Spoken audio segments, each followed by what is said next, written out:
Avez-vous déjà entendu parler du cashback? Cette pratique déjà bien installée aux États-Unis depuis les années 60 se développe en France. Il s'agit d'une méthode de fidélisation des clients qui leur fait gagner de l'argent, notamment sur des sites de e-commerce. Alors que les 3/4 des Français estiment avoir perdu du pouvoir d'achat selon la Banque de France, le cashback pourrait-il être une solution? Très concrètement, c'est le remboursement partiel d'une partie de vos achats effectués sur un site de e-commerce, en ligne donc ou avec votre carte bancaire, et en récompense, vous recevrez un certain pourcentage de vos dépenses. Généralement autour de 5%, le cashback peut même aller jusqu'à 10 voire 15% selon les enseignes. D'après Igral, une plateforme dédiée, les utilisateurs pourraient économiser jusqu'à 120 € par an. Pour y avoir droit, il faut donc dépenser via le site partenaire des enseignes, Igral, CashStore, Poolpeo et bien d'autres. Vous recevrez donc l'argent entre 1 et 3 mois après avoir dépensé et la plupart du temps, quand votre cagnotte atteindra 20 €, vous pourrez vous faire directement un virement sur votre compte bancaire ou bien les dépenser en chèque cadeau. Sur les plateformes, les cashbacks sont classés par catégorie. Maison, jardin, sport, fleurs ou encore alimentation, tout est possible. Par exemple, sur Igral, on trouve 1600 partenaires différents, Cdiscount, Carrefour, Ikea, Monoprix.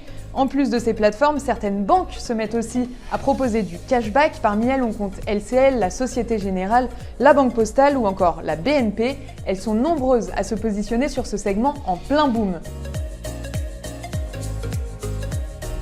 Je me suis inscrite sur 2 plateformes pour comparer. Une plateforme dédiée au cashback et une banque. Sur la plateforme dédiée, j'ai déjà reçu 3 € lors de mon inscription.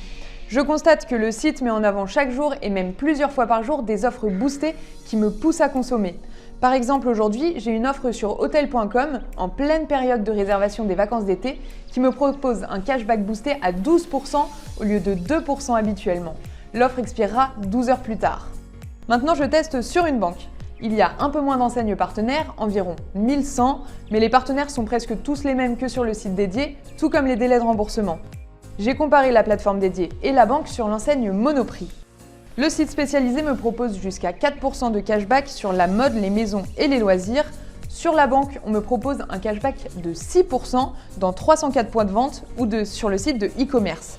Je constate donc que la seule vraie différence entre les 2 plateformes se trouve dans la nature du cashback. Mais bon, pour finir, n'oubliez pas que le cashback ne vous dispense pas de comparer les prix. Parfois, le prix en promo vaut plus le coût que le cashback. Évitez les achats que vous n'auriez jamais fait en temps réel, juste pour faire gonfler la cagnotte, et pensez aussi à vérifier la nature du remboursement.